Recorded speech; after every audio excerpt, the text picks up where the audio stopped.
કથાના પૂર્વે ગરાજિયા ગામને આંગણે આજે પ્રથમ દિવસના કથાના શરૂઆત પહેલા એક શુભ કર્મ કરવામાં આવે જેનું નામ છે દીપ પ્રાગટ્ય. તો અહીંયા આપણા રૂખડ ભગતની વાવના મહંત શ્રી પરમ પૂજ્ય બજરંગદાસ બાપુ ઉપસ્થિત છે. તો એમના વરદ હસ્તે આપણે દીપ પ્રાગટ્ય કરીશું. હા,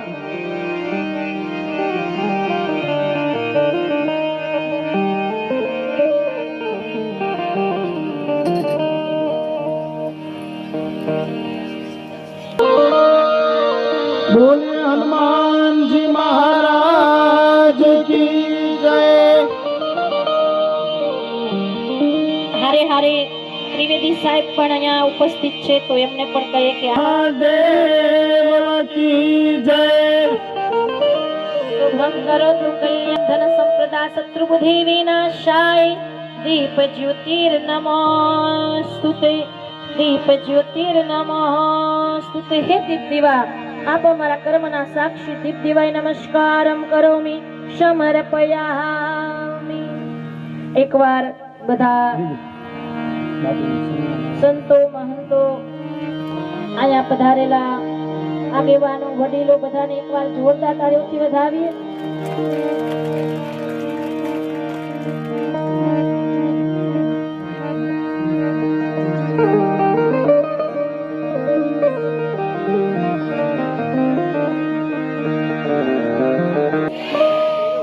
શ્રી ગરાજિયા ગામને આંગણે આજથી શિવ પુરાણની શરૂઆત થઈ ચૂકી છે અને રૂપા દીદી ગોસ્વામીના વરદ મુખ હસ્તે આપણે સૌ શ્રવણપાન કરવાના છીએ.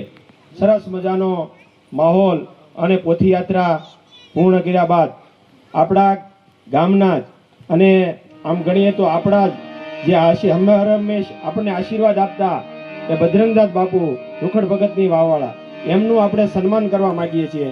તો હું સરપંચશ્રી અને મહંતશ્રી મેહુલગીરી બાપુ અને સુનિલગીરી બાપુને વિનંતી કરું કે આવો એ બાપુનું સન્માન કરીએ, સ્વાગત કરીએ. આવો.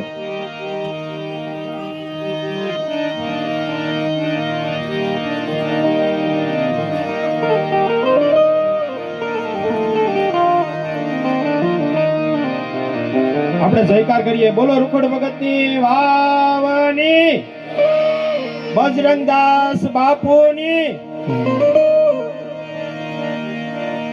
હવે આ એ નાગનાથ મહાદેવની અંદર દર સોમવારે સવારથી સૂર્યોદયથી સૂર્યાસ્ત સુધી એ મહામૃત્યુજય મંત્રનો જાપ કરી રહ્યા છે અને બાળકોને ખૂબ જ પ્રેરણા આપી રહ્યા છે. તો આવા સરસ મજાના એ આપણા મહેમાન, એમનું સ્વાગત તાળીઓથી કરીએ. ખૂબ ખૂબ આભાર સૌનો, ખૂબ પધાર્યા સૌ. આ 9 દિવસ આપણે યથાયોગ્ય સેવા આપીએ અને આ કાર્યની અંદર આપણા ગામને એ ઉજળું બનાવીએ. અસ્તુ.